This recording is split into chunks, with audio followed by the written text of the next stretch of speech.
भारतीय नौसेना के लिए आज एक बहुत बड़ा दिन है, क्योंकि आज भारतीय नौसेना में तीन तीन ताकत आ गई है। पहली, ये फ्रिगेट आप देख सकते हैं, ये फ्रिगेट जो है आईएनएस नीलगिरी जो है भारतीय नौसेना में शामिल हो चुकी है। इसके बाद भारतीय नौसेना को सबसे ज्यादा ताकत मिल देने वाली जो चीज है वो है ये सबमरीन आईएनएस वागेसर, जो कि स्कॉर्पियन क्लास की सबमरीन है, वो भी भारतीय नौसेना के बेड़े में शामिल हो चुकी है। और इसी के साथ भारतीय नौसेना के बेड़े में एक डिस्ट्रॉयर भी शामिल हो चुका है और वो है आईएनएस सूरत। और इन तीनों ही शिप्स पर हम जाएंगे, जाकर इन शिप्स की क्या खासियत है ये आपको बताने का काम करेंगे। सबसे पहले जाएंगे भारतीय नौसेना के बेड़े में शामिल हुए स्कॉर्पियन क्लास के आखिरी और छठवें सबमरीन आईएनएस वागेसर पर। यहां जाएंगे और जाकर देखेंगे कि कितनी है इसकी ताकत और किस तरह से यह भारतीय नौसेना को और मजबूत करने का काम करेगा।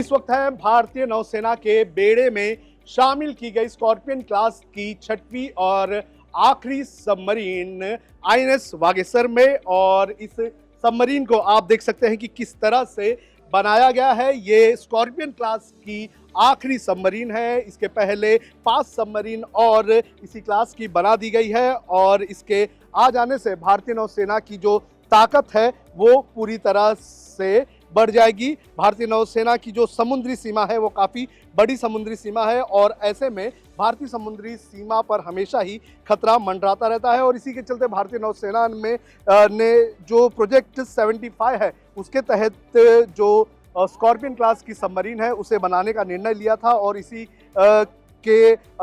में जो 6 सबमरीन है वो बनकर तैयार हो चुकी है। ये आप सबमरीन देख सकते हैं, ये भारतीय नौसेना के बेड़े में शामिल हो चुकी है और इस सबमरीन को साइलेंट किलर भी कहा जाता है। हमारे साथ आयुष गौतम जी हैं, उनसे हम बात करेंगे और जानने की कोशिश करेंगे कि ये जो सबमरीन है इसकी ताकत कितनी है, क्या इसकी कैपेबिलिटी है और इसके आ जाने से भारतीय नौसेना की ताकत कितनी बढ़ जाएगी। आयुष जी जो है वो लेफ्टिनेंट कमांडर हैं और इस आईएनएस वागेसर पर कमीशन है और उनसे बात करेंगे। सर, ये जो सबमरीन है और इसकी ताकत कितनी है, किस तरह से ये भारतीय नौसेना की ताकत बढ़ाएगा? भारतीय नौसेना की ताकत ऐसे बढ़ाएगा कि पहले तो ये 6 सबमरीन है स्कॉर्पियन क्लास की, कलवेरी क्लास सबमरीन का आखिरी और 6 सबमरीन है।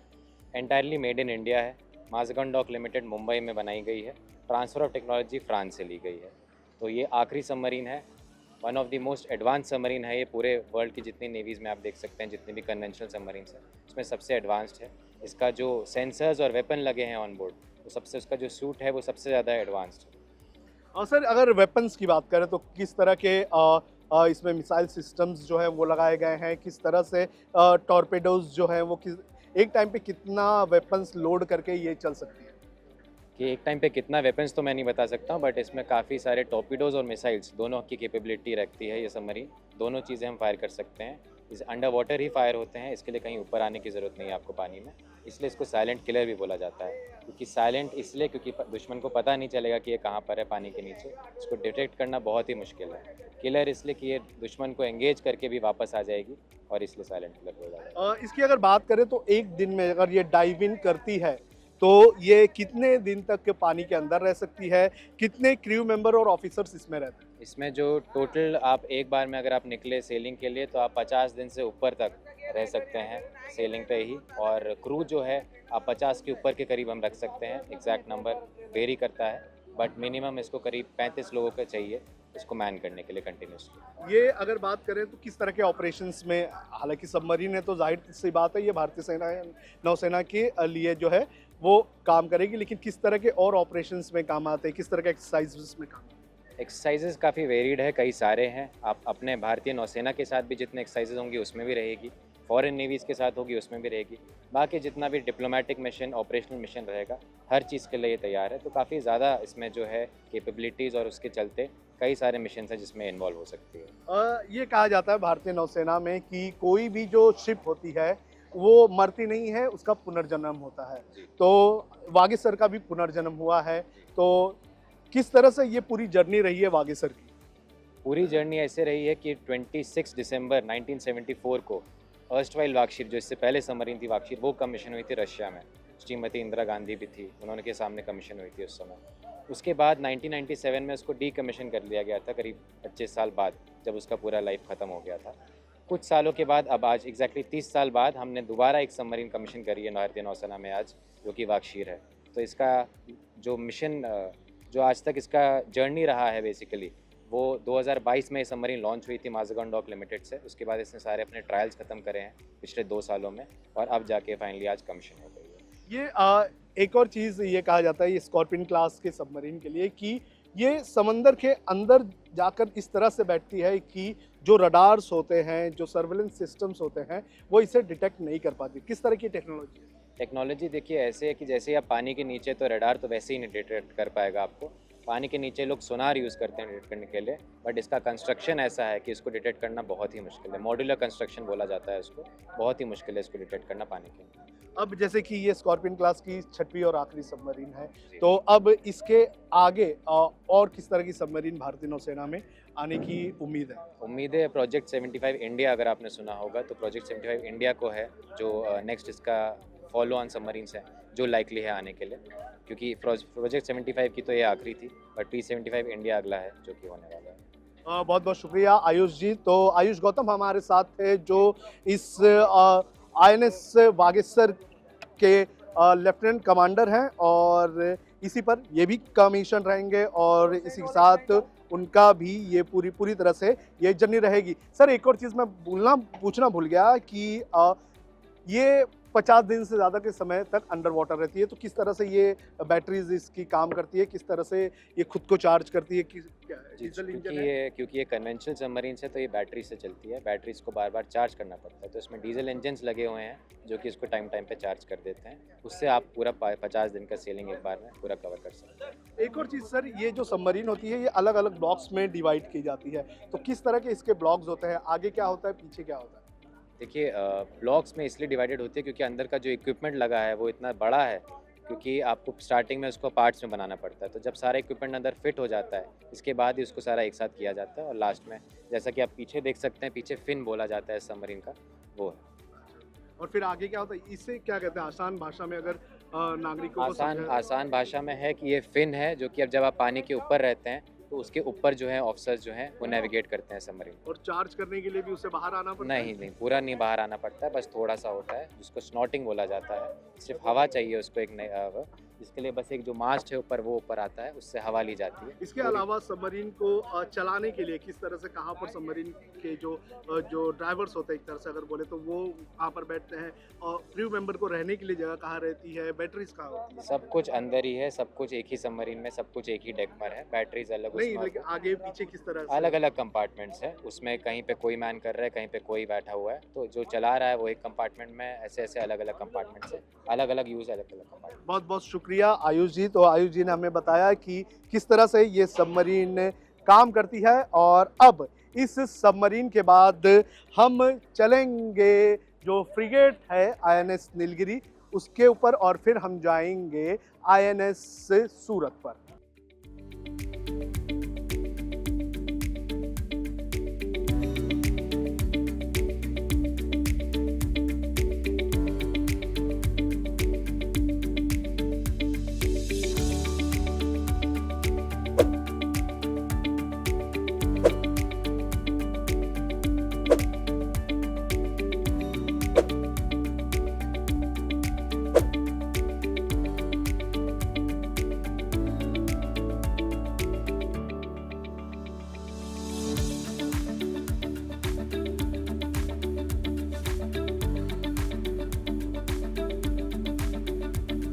अब हम आ चुके हैं INS नीलगिरी पर, जो भारतीय नौसेना का एक फ्रिगेट है और ये 1996 में डीकमीशन हुआ था और अब आज 15 जनवरी को ये भारतीय नौसेना के बेड़े में फिर से शामिल हुआ है। जिस तरह से मैं बार बार आपको कह रहा हूँ कि भारतीय नौसेना में जो भी शिप होता है, जो भी सबमरीन होता है, उसका पुनर्जन्म होने का काम होता है और 1996 के बाद अब एक बार फिर से आईएनएस नीलगिरी का जन्म हो चुका है और भारतीय नौसेना के बेड़े में ये फ्रिगेट शामिल हो गया है।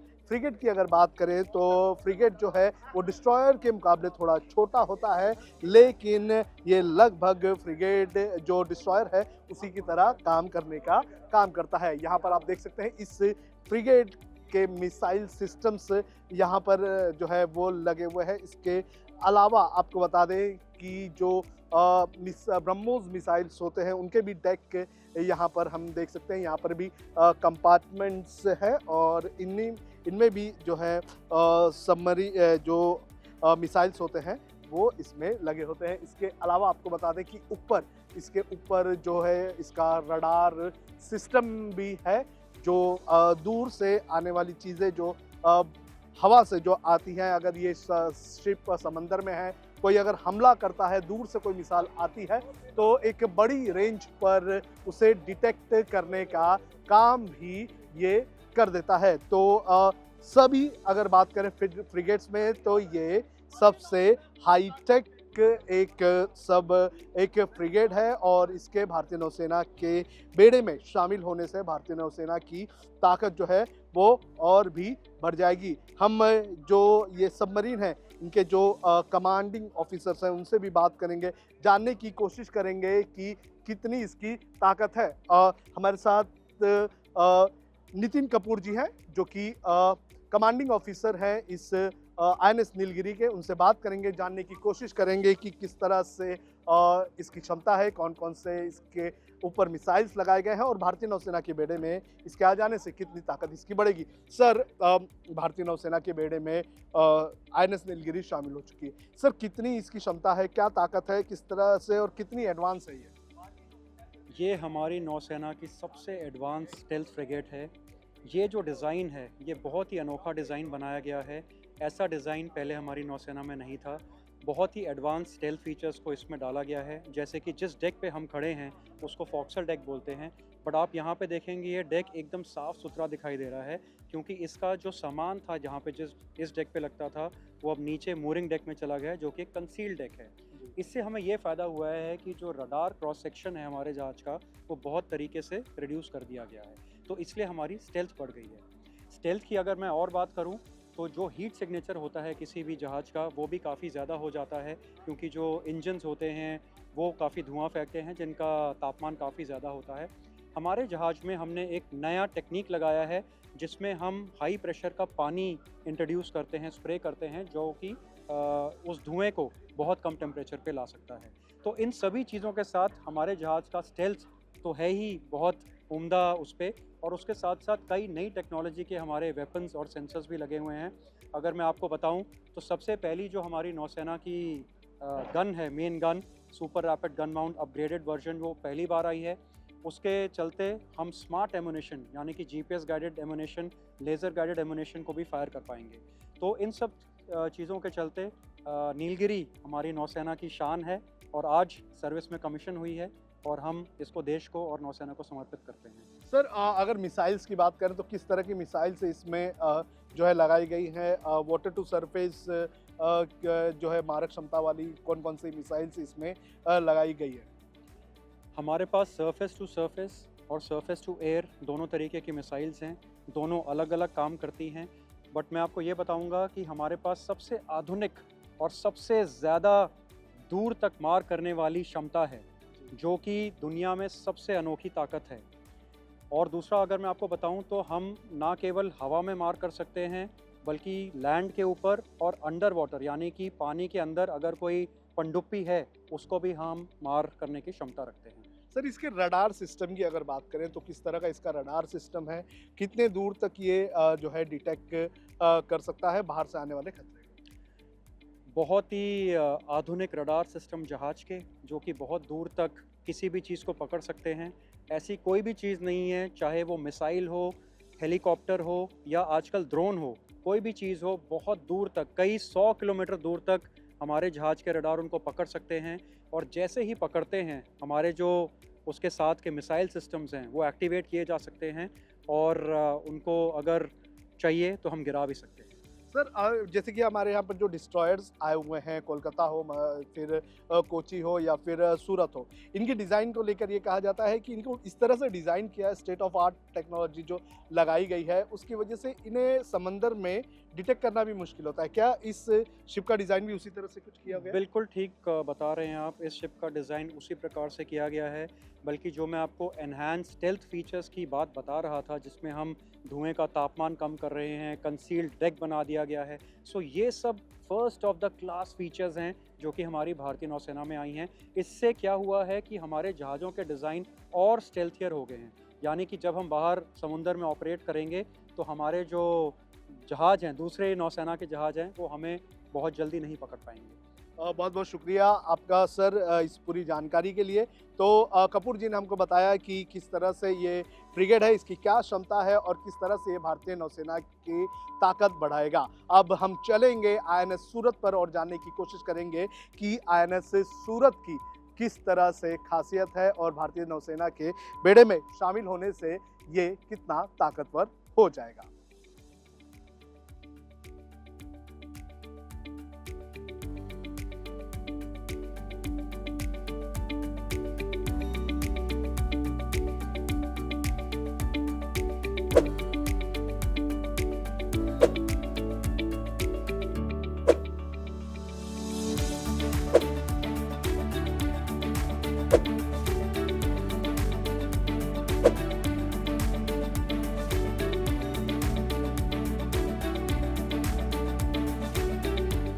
भारतीय नौसेना के बेड़े में शामिल हुई तीसरी और आखिरी शिप आईएनएस सूरत पर। आईएनएस सूरत प्रोजेक्ट 15 के तहत बनी हुई चौथी और आखिरी डिस्ट्रॉयर शिप है और इस शिप की अगर बात करें तो ये देश की अब तक की सबसे एडवांस्ड डिस्ट्रॉयर है और इसकी मारक क्षमता जो है ये दूसरे जो डिस्ट्रॉयर शिप हैं उनसे काफ़ी ज़्यादा है और इसके नौसेना के बेड़े में शामिल होने के वजह से भारतीय नौसेना की ताकत और भी बढ़ चुकी है। इस शिप की अगर बात करें तो इसकी एक और जो नई जो क्वालिटी है वो ये है कि ये एआई एनेबल्ड शिप है, यानी कि अगर कोई खतरा या कोई जानकारी इस शिप के पास आती है तो वो एआई तरीके से उसे एनालाइज किया जाएगा और फिर उसके लिए आगे की उस तरह की रणनीति भी बनाई जाएगी। हमारे साथ इस शिप के कमांडिंग ऑफिसर संदीप शौर्य जी हैं, उनसे बात करेंगे। इसके अलावा सौरभ बनर्जी भी जो हैं वो भी हमारे साथ हैं, उन दोनों से हम बात करेंगे और जानने की कोशिश करेंगे कि इस शिप की क्वालिटी क्या है। सर इसके पहले भी हमारे पास और भी डिस्ट्रॉयर्स हैं, लेकिन उन डिस्ट्रॉयर्स के मुकाबले अगर देखें तो इसमें क्या अलग बात है, कितनी एडवांस है ये? देखिए, ये आखिरी जहाज़ है प्रोजेक्ट 15 ब्रावो डिस्ट्रॉयर्स का। तो हर जब डिस्ट्रॉयर बनता है जो तो उसमें इंक्रीमेंटल इम्प्रूवमेंट होता है, चाहे वो सेम क्लास का हो, तो हमें वो सब इम्प्रूवमेंट है। सेकेंडली हम खाली 31 महीने में हमारा लॉन्च टू कमीशन का टाइम है, जो कि एक रिकॉर्ड है। पिछले सारे डिस्ट्रॉयर मिनिमम 50 महीने उनको लगे थे बनने में। फिर एआई के तरीके से हमारे पास कुछ सॉल्यूशन आए हैं जो इस जहाज़ को और पंच देते हैं, वो इस जहाज़ पे ट्राई हो रहे हैं। तो इन 3 तरीके से हमारा जहाज़ कुछ अलग है, कुछ खास है और मैं तो कहूँगा लेटेस्ट एंड द बेस्ट है। अच्छा, जब जो डिस्ट्रॉयर्स होते हैं वो फ्रंट लाइन शिप्स होते हैं और जब भी कुछ वॉर जैसी सिचुएशन होती है तो उन्हें आगे रखा जाता है, तो उसके मुकाबले अगर देख लिया जाए तो इसके पहले भी जो डिस्ट्रॉयर्स उनके मुकाबले किस तरह के नई आर्टिलरी जो है इसमें लगाई गई है, किस तरह से नए जो है मिसाइल सिस्टम्स इसमें लगाए गए हैं, कितने एडवांस है? They are the most advanced, best in their class. और चाहे कोई भी डायमेंशन हो, चाहे एयर में हो या फिर समुद्री सतह पे हो या फिर समुद्री सतह के नीचे पनडुब्बी हो, जो भी डिटेक्शन के लिए, आइडेंटिफिकेशन के लिए, क्लासिफिकेशन के लिए, टारगेटिंग के लिए जो भी हमारे पास सेंसर और वेपन होने चाहिए वो इस जहाज़ में है। सर मैं आपसे जानना चाहूँगा कि इस शिप की अगर बात करें तो ये एक बार में जब निकलती है तो कितने दिन तक ये सेल कर सकती है, और इसके अलावा क्रू मेंबर कितने होते हैं इसके अंदर? वुमेन अग्निवीर जो हैं उनके लिए भी यहाँ पर अलग से कुछ डिपार्टमेंट बनाया गया है? जैसे आपने बोला कि डिस्ट्रॉयर कैटेगरी के शिप है, तो हमारा सी लेग्स बहुत ज़्यादा है। At any point of time हमारा capability is to sell for at least 30 days, वो भी लिमिटेड टू आर राशन। अगर आप इस जहाज़ को अनलिमिटेड फ्यूल और राशन का कहीं से सप्लाई दे सकते हैं, वी मे नॉट, स्टॉपेज का कोई लिमिट नहीं है। और जैसे दूसरी जो आपके सवाल है वो वुमेन अग्निवीर के लिए बता रहे थे, हमारे ship being a destroyer is a big ship, तो जहाँ पे adequate living facility has been given to both male and women, and customized washrooms and hygiene facilities are provided to women, catering for the needs, ताकि दोनों soldiers चाहे कोई भी gender के हो, together make Surat more formidable and more potent। जो destroyers होते हैं उनके लिए उनकी जो डिज़ाइन होती है वो काफ़ी ज़्यादा इम्पोर्टेंट होती है। इसकी डिज़ाइन किस तरह से की गई है, और क्या ये समंदर में जब जाएगा तो इसे डिटेक्ट करना कितना मुश्किल होगा? सो ये प्रोजेक्ट 15 ब्रावो के सारे डिस्ट्रॉयर्स में स्टेल्थ फीचर्स हैं।